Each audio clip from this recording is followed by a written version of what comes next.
होती है कि जैसे अपने लोग भगवत वेश धारण किए हुए हैं, अपने लोग वृंदावनवासी हैं, फिर क्रियाशील होने पर अगर विस्मरण हो जाए तो थोड़ा सा लगता है कि असावधान साधक है।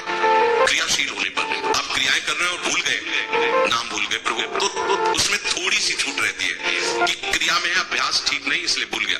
लेकिन हम देखते हैं जब आप क्रिया रहित है, पूछो कहाँ हो, तो लगता हो क्या तुम, मतलब हो क्या, तुम्हारा लक्ष्य क्या, तुम कैसे खाली रह सकते हो। तो यही बात समझ एक बार कहा था मुरारी से कि जब लोग कहते हैं कि भजन नहीं होता तो मुझे लगता है कि फिर करते क्या, मतलब ये सब कैसे हो सकता है कि आप भजन कैसे, मतलब समझ में नहीं आता कि किसी विशेष विषय पर आप एकाग्र होकर कर रहे हैं और उस पर छूट गया तो उसमें लगता है आपकी अभ्यास की कमजोरी। लेकिन आप जब क्रिया रहित हैं, बैठे हैं, खड़े, तो फिर आपका मंत्र नहीं चल रहा, नाम नहीं चल रहा, तो लगता है तुम हो क्या, फिर क्या हो तुम, तुम्हारा लक्ष्य क्या है। आप सब इस बात की जांच करें, हमारी प्रार्थना को आप स्वीकार करें, आप अपनी जांच करें कि कह देते हैं कि हम प्रभु के दास हैं, हम प्रभु के भगत हैं, हम रसिक हैं, हम उपासक हैं। आप जरा अपने को जांच कीजिए, खाली समय आपके लिए पाप है, ये बात मानिए, क्या मानते हैं आप?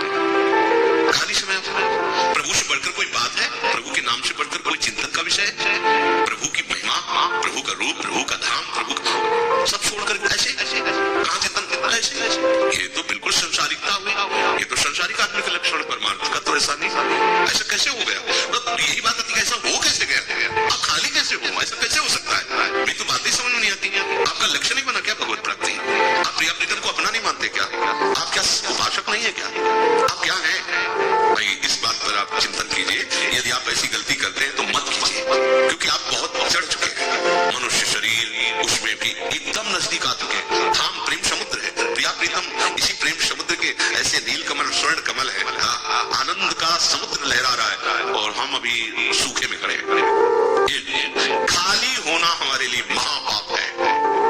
तद्विस्मरणे व्याकुलते, कोई भी आपका आचरण प्रभु से विलग नहीं लेना चाहिए।